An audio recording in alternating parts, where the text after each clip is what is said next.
युवा साथियों, बेरोजगारों की विभिन्न मांगों को लेकर लगातार हमारा संघर्ष जारी है। चाहे वो सड़कों पर उतरकर आंदोलन करना और चाहे मंत्री और मुख्यमंत्री से मिलने की बात हो। साथियों, कहा लेकिन अचानक एक बड़ा वाक्य घटित हुआ जो आप लोगों को मैं बताना चाहूंगा। लेकिन ये वीडियो इसलिए महत्वपूर्ण बन जाता है कि अध्यापक भर्ती का परिणाम कब आएगा, पीटीआई भर्ती का परिणाम कब आएगा, कैलेंडर भर्तियों का कैलेंडर कब जारी होगा, जेएन भर्ती का क्या हुआ कल वार्ता में, और मुख्यमंत्री से क्या क्या वार्ता हुई, और आने वाले समय में 1 लाख भर्तियों का वर्गीकरण कब होगा। इस चीज को लेकर ये वीडियो मैं बना रहा हूं क्योंकि लगातार हम संघर्ष कर रहे हैं और कल मुख्यमंत्री जी से भी बहुत ही अच्छी तरीके से बात हो पाई। कई बार कहते हैं ना, जो होता है अच्छे के लिए होता है। हम पहुंचे और सबसे बड़ी दुख की बात है कि हमारे सापरा के एमएलए आलोक बेनीवाल जी, जिनसे मेरी बात हुई और मैंने कहा कि मैं आ रहा हूं, और वहां जाने के बाद जब पुलिस प्रशासन ने उनको पूछा तो इशारों में उन्होंने मुझे गिरफ्तार, हम लोगों को हिरासत में ले लिया गया। मेरे साथ हरमान चौधरी, मेरे साथ सरदारमल चौधरी और लोकेश में हम 4 लोग थे। साथियों, मैं हालांकि एमएलए की हमेशा प्रशंसा करता हूं, वो व्यक्तिगत अच्छे व्यक्ति है, मैंने पहले भी कहा आज भी कह रहा हूं। लेकिन जो कल जिस प्रकार जब मुझे पुलिस के लोगों ने बताया कि उनके इशारे पे आपको हिरासत में लिया गया तो मुझे बुरा लगा। लेकिन कहते हैं ना, भगवान जो करता अच्छे के लिए करता है। हिरासत में लिया, सोशल मीडिया पे हंगामा हुआ, और माननीय धर्मेंद्र राठौड़ जी से मेरी बात हुई और मैंने उनके सामने बात रखी कि हम ऐसे मिलने आए थे और ये शाहपुरा है। मैंने सोचा कि मेरे गांव में मुख्यमंत्री आ रहे हैं तो मैं मिलूं, मैं युवाओं की तरफ से मिलूं, युवाओं की बात रखने के लिए आया था, ना कि विरोध करने आया था। जबकि उन्होंने ये कहा कि विरोध करने आए और मुझे पुलिस के द्वारा हिरासत में लेकर अमृतसर थाने में 1 घंटे के लिए हम 4 साथियों को बिठा दिया। धन्यवाद देना चाहूंगा धर्मेंद्र राठौड़ जी का। उन्होंने सीएम ओएसडी और एसपी आईजी सबसे बात की और उसके बाद वही जो पुलिस 1 घंटे तक हमें थाने में बिठाया रखा, वही पुलिस सह सम्मान हमें लेकर वहां पहुंच गई। इससे ज्यादा वाक्य नहीं हुआ कि जैसे ही मुख्यमंत्री जी मुझे देखा और मुझे पकड़ लिया, सम्मान दिया, बात की, और फिर वहां से मुझे हेलीपैड तक ले गए और उन्होंने चर्चा की कि हमने भर्तियां बहुत निकाली, पूरे देश में सबसे ज्यादा निकाली, आपको बोलना चाहिए। मैंने कहा भर्तियां निकाली है, लेकिन 1 लाख प्रतिदिन भर्तियां भी हैं और 1 लाख भर्तियों का वर्गीकरण जारी आना, यह आपकी घोषणा अच्छी है और हम युवा बेरोजगार महासम्मेलन कर रहे हैं, आपको हम बुलाना चाहते हैं, आमंत्रित करना चाहते हैं। वो न्योता भी दिया। और साथियों, आपने देखो कि लगातार मैं आप लोगों की आवाज उठा रहा हूं। उसमें 48,000 पदों पर तृतीय श्रेणी शिक्षक भर्ती है और 5546 पदों पर पीटीआई भर्ती है। इसके अलावा अलग अलग विभागों में 1 लाख भर्तियां प्रतिदिन है, जिनको आचार संहिता से पहले मैं पूरी करवाना चाहता हूं। मजबूती से माननीय मुख्यमंत्री जी के सामने बात रखी साथियों। और एक चीज और बताना चाहूंगा, वहां पहुंचा, निमंत्रण दिया, भर्तियों की बात रखी, मुख्यमंत्री ने पूरा सम्मान दिया, हेलीपैड तक मुझे साथ ले गए और पूरा सम्मान दिया। मुझे भी अच्छा लगा कि उन्होंने संवेदनशीलता दिखाई और बात की।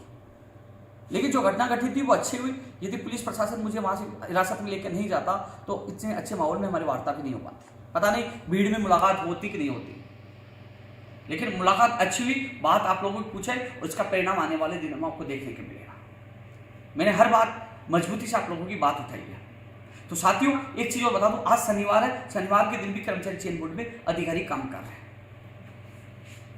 सीएम साहब से मुलाकात के माननीय चेयरमैन मोदी जी, कर्मचारी चयन बोर्ड के चेयरमैन मोदी जी से मैंने निवेदन किया था कि 31 मई से पहले दोनों परिणाम आ जाए। उन्होंने कहा यस, यानी कि जब शिक्षा मंत्री जी ने फोन किया था मई के एंड में या जून के प्रथम सप्ताह में उन्होंने परिणाम जारी करने की बात की थी। लेकिन कल मुख्यमंत्री जी से मुलाकात की और आज मैंने फिर और बात की है। यानी कि जो लगातार प्रयास कर रहे हैं, मुझे लग रहा है कि प्रयास रंग लाएंगे, यानी कि उम्मीद है कि मई महीने में इसका परिणाम जारी हो जाएगा, पूरी उम्मीद है। और यदि जून का प्रथम सप्ताह भी लग जाता है तो हमें कोई दिक्कत नहीं, क्योंकि मुख्यमंत्री जी और मुख्यमंत्री के अधिकारी की मंशा है कि जुलाई अगस्त तक इनको, यानी कि सितंबर तक, यानी कि आचार संहिता अक्टूबर में लगेगी, उससे पहले इनको स्कूलों में भेजने का सरकार का उद्देश्य है। जो हम प्रयास करें वो प्रयास सफल होते नजर आ रहे हैं। साथियों, एक चीज और मैं बताना चाहूंगा, लोग सवाल उठाते हैं मुख्यमंत्री जी से मिलना, वहां जाके पुलिस की हिरासत में रहना, इस गर्मी में 1 घंटे थाने में बैठे रहना और जाना और युवाओं के जाकर उनके अधिकारों की बात करना, इससे ज्यादा आदमी क्या संघर्ष कर सकता है। इस गर्मी में उस दिन भी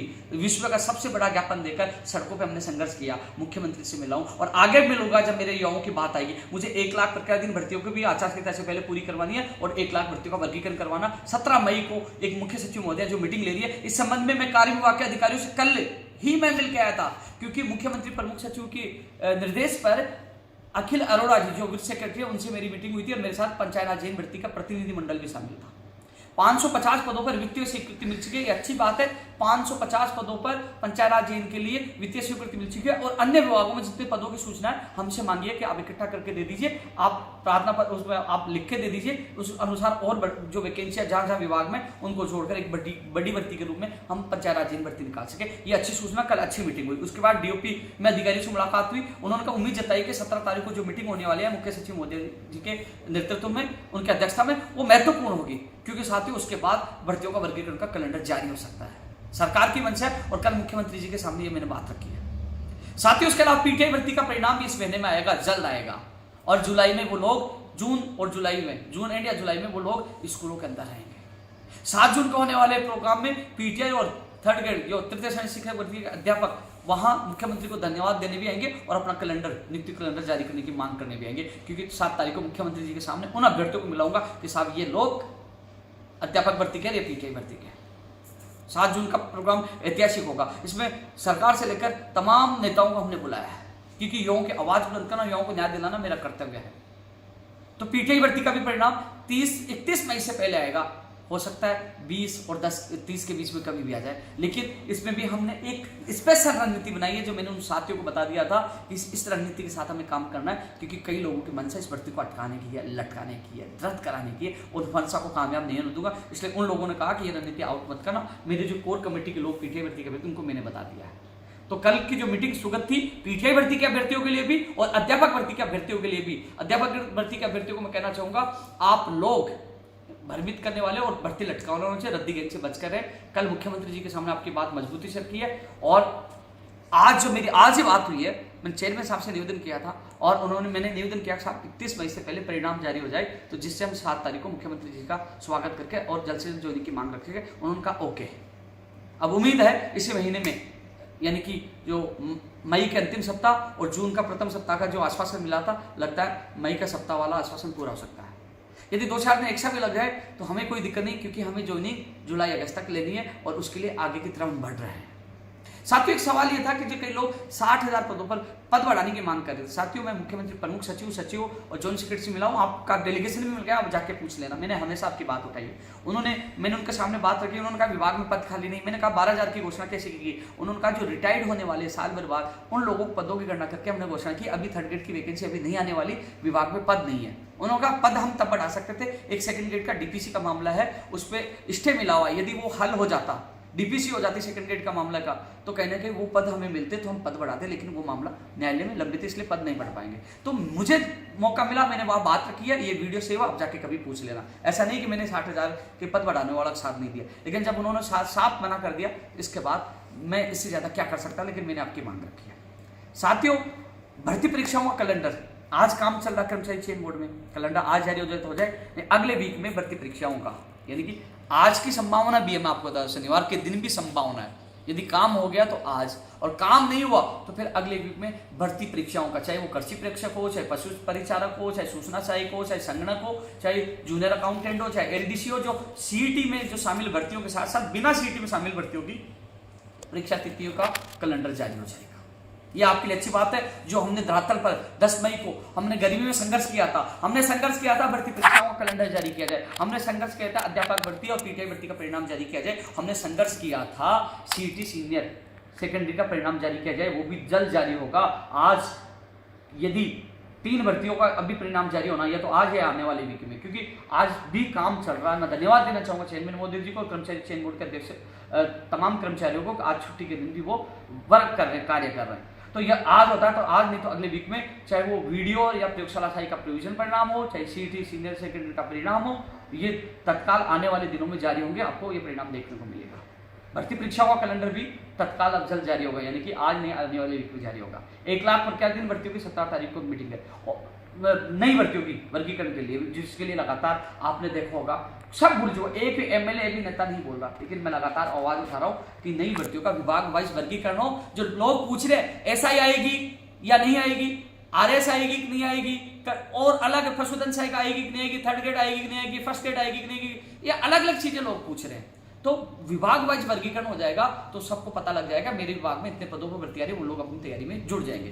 तो साथियों, सारी चीज जो हम लगातार संघर्ष कर रहे हैं धरातल पे, उसका परिणाम मिल रहा है। क्योंकि साथियों, बात करने वाले बहुत कम, 10 आदमी नहीं होते और वो केवल सोशल मीडिया पे शेयर बन जाते हैं, लेकिन यहाँ धरातल पे भी कर रहे हैं। और थाने में जब हिरासत में 1 घंटे रहने के बावजूद भी मुख्यमंत्री से मिलकर आपकी बात मैंने रखी है, आगे भी मैं रखता रहूंगा, क्योंकि मेरा लक्ष्य है 1 लाख प्रक्रियाधीन भर्तियों को पूरा करवाना, 1 लाख भर्तियों का वर्गीकरण करवाना। प्रक्रियाधीन भर्तियों में प्राथमिक तौर पर अध्यापक भर्ती, पीटीआई भर्ती और तमाम जो भर्तियां जो प्रक्रियाधीन है उनको पूरी करवाने का मामला साथ में है। साथियों, चयन भर्ती के लिए मैं बोल चुका हूं, कैलेंडर के लिए मैं बोल चुका हूं, तो ये आज का वीडियो महत्वपूर्ण है। कुल मिलाकर आज छुट्टी के दिन भी कर्मचारी चयन बोर्ड में कार्य जारी है। आने वाला वीक महत्वपूर्ण होगा। फर्स्ट ग्रेड का परिणाम भी आने वाले वीक में जारी होना शुरू हो आएंगे परिणाम, इस संबंध में मैंने बात रखी है। और इसके अलावा साथियों, तमाम चीजों के लिए मैं लगातार आवाज उठा रहा हूं। विश्व का सबसे बड़ा ज्ञापन उस गर्मी में 2000 लोगों के साथ 7 जून को फिर एक बार, वो 7 जून का जो होने वाला प्रोग्राम कोई पॉलिटिकल प्रोग्राम नहीं है, वो केवल युवाओं की ताकत का एहसास कराना, युवाओं की मांगों को मजबूती देना, युवाओं की प्रक्रियाधीन और नई भर्तियों को जल्द से जल्द पूरी करवाना, उन सब के लिए ये आंदोलन है। मैं हमेशा युवाओं के लिए लड़ता हूँ।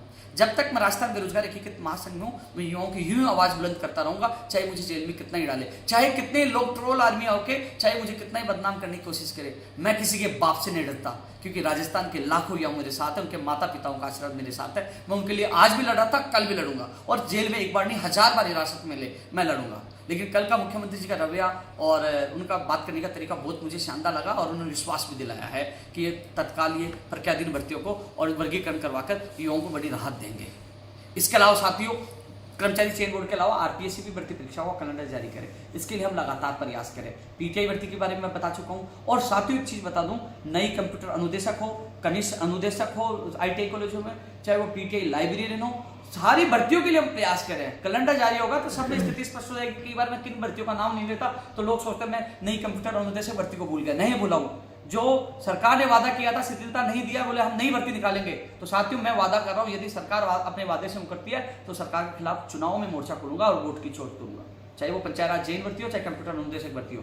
मैं वादे पे हूं और लड़ूंगा, ऐसा नहीं। लेकिन जब सरकार सकारात्मक है, मुख्यमंत्री जी मिल रहे हैं, अधिकारी मिल रहे हैं, अधिकारियों से हमारी मीटिंग हो रही है, कर्मचारी चयन बोर्ड के अधिकारी भी हमसे अच्छी तरह बात कर रहे हैं, शिक्षा मंत्री मिल रहे हैं, जब सारा काम पॉजिटिव चल रहा है तो हमें परिस्थिति के अनुसार चलना पड़ेगा, क्योंकि हमें काम से मतलब है, राजनीति से मतलब नहीं है। विरोध वहां किया जाता है जब काम अटक जाए। जब हमारी सुन रहे हैं, मिल रहे हैं, तो कहीं ना कहीं हमें पॉजिटिव रहना चाहिए। हमें राजनीति से परे हटकर हमें हमारा लक्ष्य ये होना चाहिए कि हमारी भर्तियां पूरी हो। हम राजनीति में छड़ गए, हर किसी का पक्ष लेंगे, हर किसी के पक्ष में बोलेंगे, तो कहीं ना कहीं हमारी ये भर्तियां जो जिसको हम पूरी करवाना चाह रहे हैं आचार संहिता से पहले या कैलेंडर जारी करवाना चाह रहे हैं, वो अटक जाएगी। साथियों, मेरा उद्देश्य इन भर्तियों को पूरा कराना है। हालांकि कई लोग अलग अलग बातें कहेंगे, अलग अलग ये कहेंगे क्योंकि मुख्यमंत्री से नहीं मिलूं तो मुख्यमंत्री इनसे नहीं मिलते, इनकी में दम नहीं है। अब जब हम दम लगा के जब मुख्यमंत्री से मुलाकात होती है तो यार पता नहीं है मुख्यमंत्री से क्यों मिला है। तो ये लोगों की सोच है, मैं सोच को बदल नहीं सकता, लेकिन मैं इतना कह सकता हूँ आने वाले समय में आपको सच्चाई का पता लग जाएगा। मेरे लिए मेरी युवा महत्वपूर्ण है। हाँ, ये जरूर है, जहाँ सरकार अच्छा काम करेगी मैं धन्यवाद देने के लिए कभी भी कतराऊंगा नहीं। कल यदि धर्मेंद्र राठौड़ जी मुझे वहाँ फोन करके नहीं छुड़वाते और मुख्यमंत्री से नहीं मिलवाते तो कल की रात मेरी थाने में गुजरती। इसलिए मैंने धन्यवाद दिया, क्योंकि उन्होंने कल मुझे जेल से छुड़ाने में अहम भूमिका निभाई। और मुख्यमंत्री जी ने अच्छी बात की और उन्होंने कहा प्राथमिक तौर पर भर्तियों करेंगे, तब मैंने मुख्यमंत्री जी को धन्यवाद दिया। जहाँ अच्छा काम होगा मैं धन्यवाद दूंगा, जहाँ गलत काम होगा मैं सरकार का सबसे पहले विरोध करूंगा। मेरे लिए मेरे पहले है। धन्यवाद साथियों, ये वीडियो महत्वपूर्ण है, सब तक शेयर करिए, क्योंकि हमारा संघर्ष रंग ला रहा है। मैंने कल परसों भी मैंने कहा था, जो हमने बड़ी संख्या में घेराव किया था और विश्व का सबसे बड़ा ज्ञापन दिया था, गर्मी में हजारों व हजारों इकट्ठे होते, उसका परिणाम देखने को मिलेगा। वर्गीकरण भी होगा, कैलेंडर भी जारी होगा, परिणाम भी जारी होगा और जल्द ये प्रक्रिया की भर्तियां भी पूरी होंगी। धन्यवाद।